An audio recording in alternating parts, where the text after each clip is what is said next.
ಸೋಲು ಗೆಲುವು ಎಲ್ಲರಿಗೂ ಇದ್ದಿದ್ದೆ ಅದು. ಇವತ್ತು ನನಗೆ ಟಿಕೆಟ್ ಸಿಕ್ಕಿಲ್ಲ ಅಂದ್ರೂ ಅಪಾರವಾದ ಈ ಶಕ್ತಿ ನನಗೆ ಒಂದು ಚುನಾವಣೆ ಗೆದ್ದಷ್ಟೇ ಒಂದು ಖುಷಿ. ಯಾಕೆಂದರೆ ಇಂಥ ಒಂದು ಸ್ನೇಹಿತರನ್ನ, ಕಾರ್ಯಕರ್ತರನ್ನ, ಹಿತೈಷಿಗಳನ್ನ, ಅನೇಕ ಹಿರಿಯರು ಎಲ್ಲರೂ ನನಗೆ ಮೊನ್ನೆ ರಾತ್ರಿ 12 ಗಂಟೆಯಿಂದ ಫೋನ್ಗಳ ಮುಖಾಂತರ ನನಗೆ ವಿಶಸ್ ಮಾಡ್ತಾನೆ ಇದ್ದಾರೆ. ಯಾವ ಜನ್ಮದ ಪುಣ್ಯನೋ ನನಗೆ ಗೊತ್ತಿಲ್ಲ. ಈ ಋಣ ನಾನು ಹೆಂಗೆ ತೀರಿಸ್ಬೇಕೋ ನನಗೆ ಇನ್ನೂ ಅರ್ಥ ಆಗ್ತಾ ಇಲ್ಲ. ನಾನು ಭಾಳಷ್ಟು ಆಸೆ ಆಕಾಂಕ್ಷೆಗಳನ್ನ ಇಟ್ಕೊಂಡಿದ್ದೆ. ಕ್ಷೇತ್ರವನ್ನು ಬೆಂಗಳೂರಲ್ಲೇ ಅಭಿವೃದ್ಧಿಯಲ್ಲಿ ಮೊದಲನೇ ಸ್ಥಾನಕ್ಕೆ ತರಬೇಕು ಅನ್ನೋ ಕಲ್ಪನೆ ಇಟ್ಕೊಂಡು ಅನೇಕ ಯೋಜನೆಗಳನ್ನ ನಾನು ಮೊದಲೇ ಪ್ಲ್ಯಾನ್ ಮಾಡಿದ್ದೀನಿ. ದೇವ್ರದೇ ಆಗಲಿಲ್ಲ. ನನ್ನ ಸ್ನೇಹಿತರಾದಂಥ ತಮೇಶ್ ಗೌಡನ ಸಿಕ್ತು, ಪರವಾಗಿಲ್ಲ, ನನಗೆ ಅವರೂ ನಮ್ಮ ಪಾರ್ಟಿಯವರು, ನನಗಿಂದ ಭಾಳ ಕಿರಿಯರು.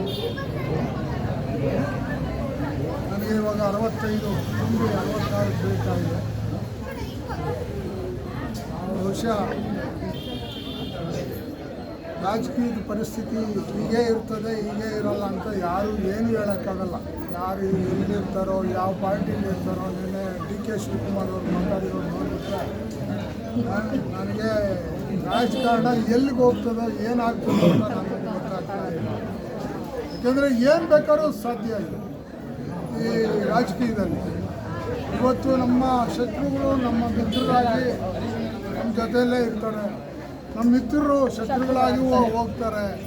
ಯಾಕೆಂದರೆ ಇದೆಲ್ಲ ನಾವು ಕೇಂದ್ರದಿಂದ ನೋಡಿ ರಾಜ್ಯದವರೆಗೂ ನಾವು ನೋಡಿದಾಗ ರಾಜಕಾರಣ ಎಲ್ಲವನ್ನು ಅನೇಕ ನಿತೀಶ್ ಕುಮಾರ್ ಏನವರು ಅಲ್ಲಿ ಬಿಹಾರದ CM ಆಗಿದ್ರು, ಅವರು ಅಷ್ಟೇ ಬೇಕಾದಷ್ಟು ಬಿಟ್ಟೋದು ಮತ್ತೆ ವಾಪಸ್ ಬಂದು ರಾಜಕಾರಣದಾಗ ಏನು ಯಾವುದು ಶಾಶ್ವತ ಇಲ್ಲ.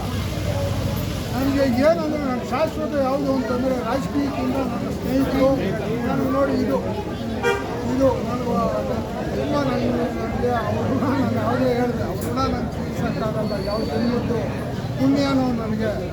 ನಾನು ಜನಸಂಘದ ಕಾಲದಾಗಿಂದಲೂ ನಾನು ರಾಜಕಾರಣ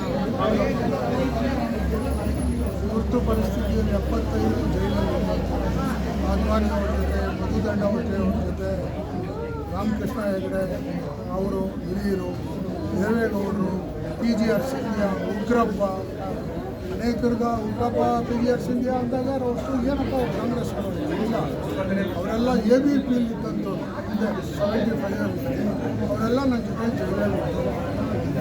ಭಗವಂತನ ಆಶೀರ್ವಾದ ಎಲ್ಲಿರ್ತದೋ ನನಗೆ ಈ ಕ್ಷೇತ್ರದ ಋಣ ಅಂತಲೂ ನಾನು ತೀರಿಸ್ತೀನಿ.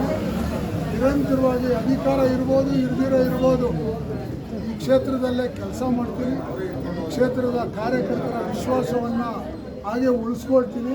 ನನ್ನ ಉಸಿರಿರೋ ತನಕ ಬೆಳಗಾವಿ ವಿಧಾನಸಭಾ ಕ್ಷೇತ್ರದಲ್ಲಿ ನಿರಂತರವಾಗಿ ನಾನು ಕೆಲಸ ಮಾಡ್ತೀನಿ. ಇವಾಗ 2ನೇ ಮಾತು.